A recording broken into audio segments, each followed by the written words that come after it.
अब नया टॉपिक है nature and perform of revaluation account और रीअसेसमेंट। तो रीवैल्यूएशन अकाउंट क्या होता है कि दोबारा से जो हमारी एसेट्स और लायबिलिटीज़ हैं उनका वैल्यूएशन करना, उसको कहते हैं रीवैल्यूएशन। रीअसेसमेंट दोबारा से उनकी असेसमेंट करना। तो ये क्यों बनाया जाता है? जब एसेट्स और लायबिलिटीज़ में चेंजेस होते हैं, उनके अमाउंट में चेंजेस होते हैं। जैसे बैलेंस शीट में कुछ अमाउंट दे रखा है और नीचे एडजस्टमेंट में कुछ और दे रखा है, तो जब चेंजेस होते हैं तब ये अकाउंट तैयार होता है, रिवैल्यूएशन अकाउंट। ये हमें बताता है कि एसेट्स या लायबिलिटीज़ में चेंजेस होने की वजह से फर्म को प्रॉफिट हो रहा है या लॉस। कब कब तैयार होगा ये? At the time of profit sharing ratio, जब प्रॉफिट शेयरिंग रेशो चेंज होता है, जब फर्म में नया पार्टनर आता है या कोई पार्टनर रिटायर हो जाता है या उसकी डेथ हो जाती है, तब हम ये रिवैल्यूएशन अकाउंट बनाते हैं। नेचर क्या है? ये 1 या 2 नंबर में आता है कि रिवैल्यूएशन अकाउंट का नेचर क्या है। तो ये नॉमिनल अकाउंट होता है। नॉमिनल अकाउंट क्या होता है? जब हमने +1 में वो रूल्स किए थे जर्नल के, तो उसमें हमने क्या किया था? Debit all the expenses and losses और credit all income and gain, ये रूल हमने किया था, उसको बोलते हैं नॉमिनल अकाउंट। तो इसका जो नेचर होता है वो नॉमिनल अकाउंट होता है। अब परफॉर्मा इसका रिवैल्यूएशन अकाउंट का, इस साइड डेबिट होते हैं, डेबिट मतलब जितने भी हमारे नुकसान हैं, और इधर क्रेडिट साइड होती है। यानी कि इसमें पहले आएगा to decrease in the value of assets, यानी अगर एसेट्स में किसी वैल्यू में डिक्रीज़ यानी कमी हुई हो, या increase in value of liability. अब लायबिलिटी का मतलब क्या है कि हमने किसी को देना है, तो अगर उसमें ज़्यादा हो गया है तो भी तब भी फर्म को नुकसान है। ये लायबिलिटी बढ़ेगी तब भी नुकसान है, या कोई एसेट्स घटेगी तब भी नुकसान है। इधर increase in value of assets, अगर एसेट्स बढ़ेगी तो फ़ायदा है और लायबिलिटी कम होगी तो भी फ़ायदा है। तो फ़ायदे वाली चीज़ें इधर और नुकसान वाली चीज़ें डेबिट साइड में। जैसे इसका एक एग्जांपल है, बैलेंस शीट में क्रेडिटर्स दे रखे हैं, जनरल रिजर्व दे रखा है, कैपिटल दिया हुआ है, इधर से एसेट्स दे रखी है। अब एडजस्टमेंट में देखो लिखा हुआ है decrease the value of stock 10%। Stock यानी पहला कितना था? ये 10,000। पहला कितना था? 10,000। 10,000 का ये 10% कहता है डिक्रीज़ हो गया, तो 10% कितना हुआ इसका? 1,000। यानी कि 1,000 से डिक्रीज़ हो गया, कम हो गया, यानी कि नुकसान हो गया। तो जो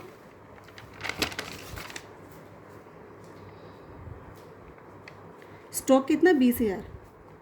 स्टॉक कितना है? 20,000। तो ये 2,000 आ गया, यानी कि जो ये 2,000 होगा ये डिक्रीज़ हुआ अमाउंट, जो डिक्रीज़ हुआ है, जितना अमाउंट डिक्रीज़ हुआ है वो हमारा इधर आ जाएगा। ठीक है। अगला है increase in the value of fix assets. अब फिक्स एसेट्स कितने हैं? 1 लाख। 1 लाख फिक्स एसेट्स है, उसका कहता है कि 10%। तो 1 लाख का 10% निकालो,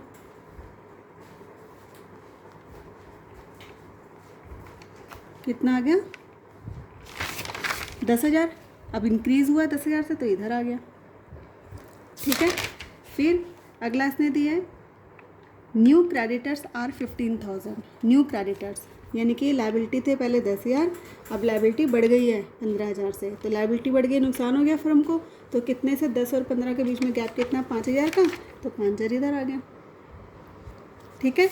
अब अगर यहाँ पर क्रेडिटर्स 10 की जगह, यहाँ पर 15 की जगह 9 दिए होते, तो अब 10 से क्या होगा? ये कम हो गए, 9,000 तो कम हो जाएगी लायबिलिटी, तो हमारा फ़ायदा हो जाएगा। फ़ायदा हो जाएगा तो 1,000 से इधर एंट्री आ जाएगी। ये चीज़ समझ में आई है? अगर एसेट्स घट रही है तो जितना घट रही है इधर, एसेट बढ़ रही है तो इधर, इंक्रीज़ हो रही है लायबिलिटी तो इस साइड, और डिक्रीज़ हो रही है लायबिलिटी तो इस साइड, क्योंकि लायबिलिटी में डिक्रीज़ होना फ़ायदा होता है कंपनी को। ये समझ में आ गया? तो एडजस्टमेंट हमारी ऐसे दे रखी होंगी और हमने इस तरीके से रिवैल्यूएशन अकाउंट में इसको लिख देना है। फिर और इस साइड क्या आता है? Unrecorded liability. अब अनरिकॉर्डेड लायबिलिटी क्या होती हैं? ये लिखा हुआ है मैंने। अनरिकॉर्डेड लायबिलिटी क्या है? मान लो फर्म को एकदम लॉस उठाना पड़ गया, या कोई केस हार गई कंपनी, कोई केस चल रहा था और फर्म को अचानक कोई पेमेंट करनी पड़ी, तो फर्म का नुकसान है, तो इस तरीके की जो भी पेमेंट होगी वो इस साइड आ जाएगी। ऐसे ही अनरिकॉर्डेड एसेट्स वो हमारी क्रेडिट साइड में आएगी। तो अनरिकॉर्डेड एसेट्स कौन सी हो जाती है? जो एसेट्स यहाँ पे ना दे रखी हो बैलेंस शीट में, लेकिन एडजस्टमेंट में दे रखी हो, तो हमारा फ़ायदा है फर्म का, तो वो इसलिए क्रेडिट साइड में आ जाएगी। ठीक है। और यदि क्रेडिट साइड ज़्यादा है, यानी कि ये वाली साइड ज़्यादा है क्रेडिट साइड, तो फर्म को लाभ होगा। और यदि डेबिट साइड ज़्यादा है तो फर्म को नुकसान होगा। फिर डेबिट साइड ज़्यादा है इसका मतलब फर्म को नुकसान ज़्यादा हो रहा है, तो इसका डिफरेंस इस साइड आ जाएगा। और अगर ये साइड ज़्यादा है तो इसका डिफरेंस इस साइड आ जाएगा। ठीक है, अब डिफरेंस को लिखेंगे किस तरीके से, to profit on revaluation account, क्योंकि ये वाली साइड ज़्यादा है। जब ये लैंग्वेज तब आएगी जब इधर ज़्यादा होगी सारी फिगर, इसका टोटल ज़्यादा होगा। तो इसमें क्या लिखेंगे, to profit on revaluation account transfer in partners capital account और करंट अकाउंट। अब इधर कैपिटल वर्ड क्यों आया, पार्टनर्स कैपिटल अकाउंट? जब फर्म की कैपिटल फिक्स्ड नहीं होती तब कैपिटल वर्ड आता है, और जब फर्म की कैपिटल फिक्स्ड होती है तो करंट अकाउंट वर्ड यूज़ होगा। यानी कि या तो पार्टनर्स कैपिटल अकाउंट वर्ड आएगा या पार्टनर्स करंट अकाउंट वर्ड आएगा। और अगर डेबिट साइड ज़्यादा है तो इस साइड क्या लिखेंगे, by loss on revaluation account, फिर वही transfer to partners capital account या करंट अकाउंट। सीधी सी बात है, तुम्हें पता ही है, अगर ये साइड ज़्यादा है तो इसका डिफरेंस इधर ही आएगा, और ये साइड ज़्यादा है इसका टोटल तो इसका इसमें और इसका डिफरेंस इधर आएगा। और ये जो हम ए और बी में बांटेंगे, जो हमारे जो पार्टनर्स दे रखे होंगे उसको किस रेशो में हम बांटेंगे, जितने पार्टनर्स की रेशो हो। जो रेशो अगर क्वेश्चन में दे रखी है तो उस रेशो में, जैसे 2:3 या 4:3 जो मर्जी दिया हो उसमें बांटेंगे। और अगर रेशो ना दिया हुआ हो तो इक्वल कर लेंगे, 1:1। और यदि कोई भी एसेट्स या लायबिलिटी में चेंजेस नहीं है तो हम परफॉर्म में फिर उसको नहीं लिखेंगे। जैसे जनरल रिजर्व में नहीं है कोई भी चेंजेस, और भी अगर कोई ऐसी चीज़ है डेटर्स में नहीं था तो ये एज इट इज़ ही हम रिवैल्यूएशन अकाउंट में लिख देंगे।